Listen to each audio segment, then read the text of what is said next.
still keeping it locked right here on your Feel Good Breakfast Show. Now, this morning, we're speaking all about iron deficiency. Now, iron deficiency can occur at all stages of life, being most prevalent among at-risk groups due to physiological, nutritional, or social factors.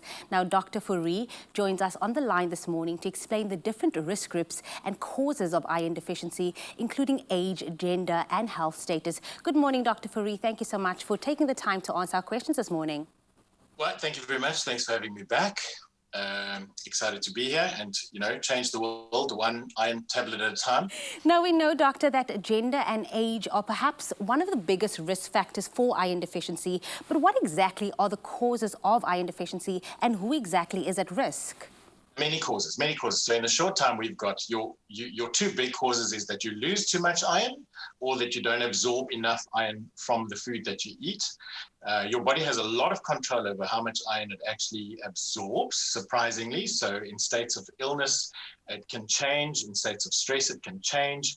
A woman will probably absorb more iron during her period week than she does the rest of the time. So the body can kind of adjust itself through that time. But your biggest problems would be then those two groups. So I'm not absorbing it. In other words, I'm not getting enough of it in.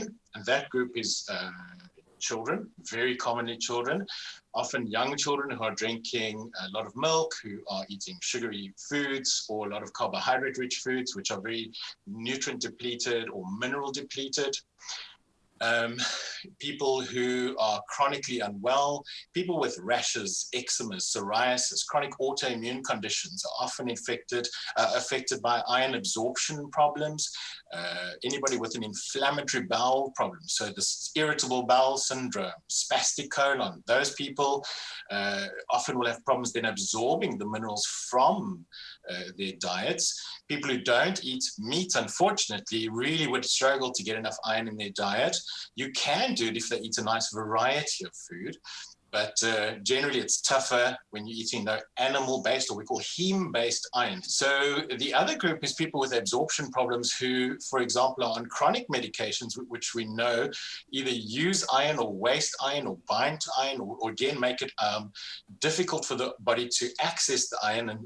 And in those cases, we specifically worry about the people who are using antacid medications on a regular basis. So if you've got a chronic gastritis, reflux, heartburn, ulcer, big problem area. So that's your thing. Then your mothers who are pregnant, I must add that group, always iron and must get the right type of iron into their body, bound to an easily absorbable salt form. Doctor, would you then say that someone that is iron deficient, the signs and symptoms are easily recognizable?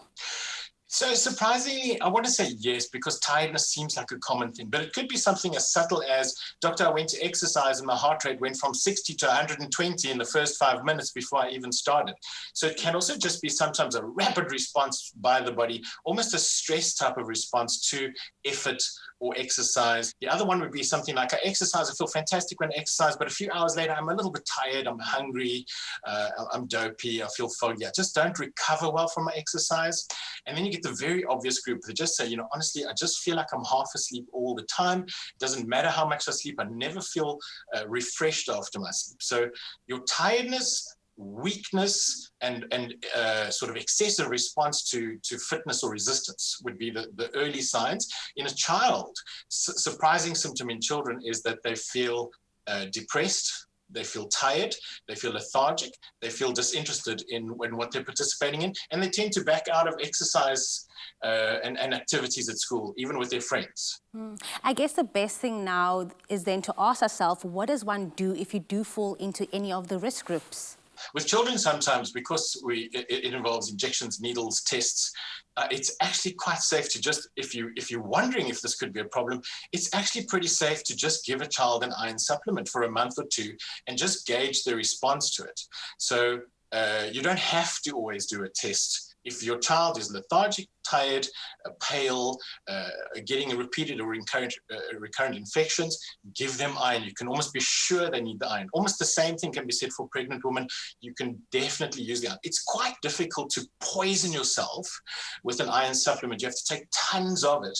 And historically, excess iron comes not from medications, but from other sources of iron. So POTS used to be an old source of iron toxicity, iron in your water that you're drinking, if you're drinking well water or borehole water.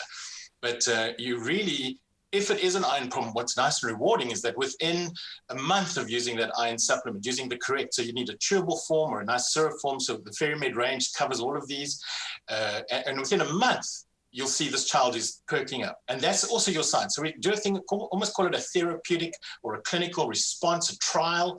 And it's a trial just of one person, which is you. And if you feel better on iron, you can almost be sure your body needed iron. Is there a thing as too much iron in the body? Definitely. So in men, we find much more commonly, you can have diseases related to iron absorption, not necessarily excess iron intake, but you have diseases called hemochromatosis, would be a genetic sort of disease. You can actually test for it in families. And in this problem, the body just keeps storing. It doesn't use the iron properly, doesn't metabolize it properly. It gets stuck in the liver. It starts to thicken the blood. We often see in people who've got oxygen deficiency problems, so your smokers can have problems with blood that starts to thicken, too much iron in the body. People with chronic inflammation have this weird problem where their body's not absorbing iron properly, especially if it's the gut, yet there's stores of iron, and this is the one we call ferritin, are surprisingly high. So the body's storing, but it doesn't use the iron. So the blood levels are low, yet their stores are high because the body's just holding on to that iron. It's almost too scared to use it. So you definitely can have men much more than women. Thank you so much, Dr. Fourie, for answering all our questions with regards to iron deficiency this morning and also taking time to join us here on your Feel Good Breakfast show. It's fantastic. Thank you. Thank you so much for having me. Oh, please, you know, the nails that your dad uses to fix things at home, don't suck on those. They're very bad for iron. Don't use those. They're not going to help. You don't swallow nails. Never swallow nails. Or screws. Don't do that. Great. Thank you. Well noted, Dr. Fourie. Now, everyone does get tired from time to time, but if you feel very exhausted every day, you may be suffering from fatigue, a symptom of iron deficiency. Now, 1 in 2 South African women suffer from iron deficiency. So if you are concerned about your symptoms, it is important that you find out with certainty whether iron deficiency is the reason by speaking to your doctor in order to work out what is causing your symptoms and how to treat it.